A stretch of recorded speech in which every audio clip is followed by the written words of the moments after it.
Assalamualaikum, halo kami dari kelompok ketiga.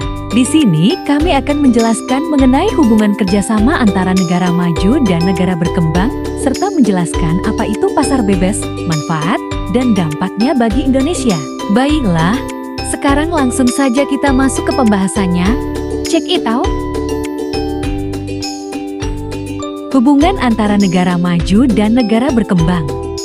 Hubungan kerjasama antara negara maju dan berkembang di dunia diperlukan guna memenuhi kebutuhan hidup dan eksistensi keberadaan suatu negara dalam tata pergaulan internasional. Di samping demi terciptanya perdamaian dan kesejahteraan hidup yang merupakan dambaan setiap manusia dan negara di dunia. Setiap negara sudah tentu memiliki kelebihan, kekurangan, dan kepentingan yang berbeda. Hal-hal inilah yang mendorong dilakukannya hubungan dan kerjasama antara negara maju dan berkembang.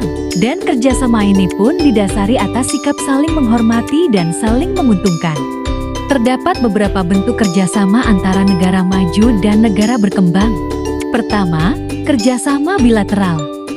Kerjasama bilateral adalah hubungan antara dua negara dengan tujuan saling menguntungkan kedua belah pihak. Contoh kerjasama bilateral yaitu seperti kerjasama antara negara Indonesia dan Singapura dalam bidang pariwisata. Indonesia dan Singapura mengembangkan kerjasama promosi dan tujuan wisata joint promotion and destination di kedua negara tersebut. Hal ini dilakukan untuk meningkatkan jumlah wisatawan yang datang ke Indonesia dan Singapura. Berikut ini saya tampilkan cuplikan video pertemuan Presiden Indonesia dan Singapura dalam menjalin hubungan kerjasama.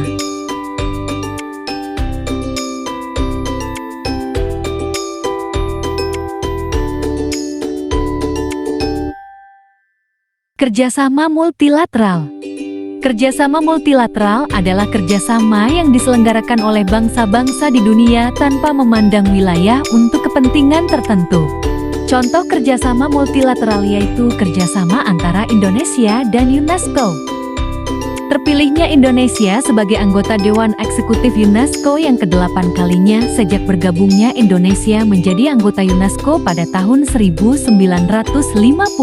Mencerminkan kepercayaan dunia internasional terhadap kontribusi signifikan Indonesia dalam memajukan isu kebudayaan, pendidikan, ilmu pengetahuan, serta komunikasi dan informasi di tingkat global.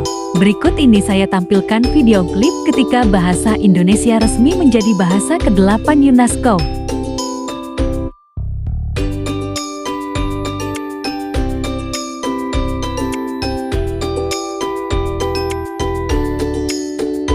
Sekarang masuklah kita ke materi terakhir yaitu pasar bebas, manfaat dan dampaknya bagi Indonesia.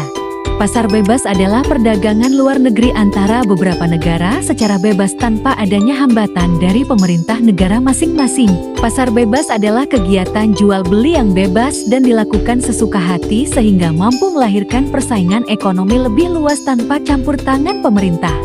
Manfaat pasar bebas dalam perekonomian negara yaitu untuk bisa memberikan kebebasan kepada masyarakat untuk melakukan berbagai aktivitas ekonomi, khususnya dalam melakukan aktivitas ekspor dan impor barang. Manfaat pasar bebas bagi Indonesia adalah dengan adanya perdagangan bebas, negara-negara dapat memperoleh keuntungan dari adanya spesialisasi produksi dan ekspor barang dan jasa yang mereka produksi dengan biaya yang lebih rendah dibandingkan negara lain. Dampak positif pasar bebas bagi Indonesia yaitu dengan adanya kawasan perdagangan bebas di Indonesia dianggap menguntungkan bagi negara Indonesia sendiri dikarenakan dapat meningkatkan jalur lalu lintas perdagangan internasional, meningkatkan devisa negara dan juga dianggap dapat mensejahterakan masyarakat. Nah, itulah tadi semua isi presentasi dari kelompok ketiga. Jika ada beberapa kesalahan maupun kekurangan, mohon dimaklumi karena kami masih baru belajar mengedit video. Sampai di sini, kami akhiri. Wassalamualaikum warahmatullahi wabarakatuh.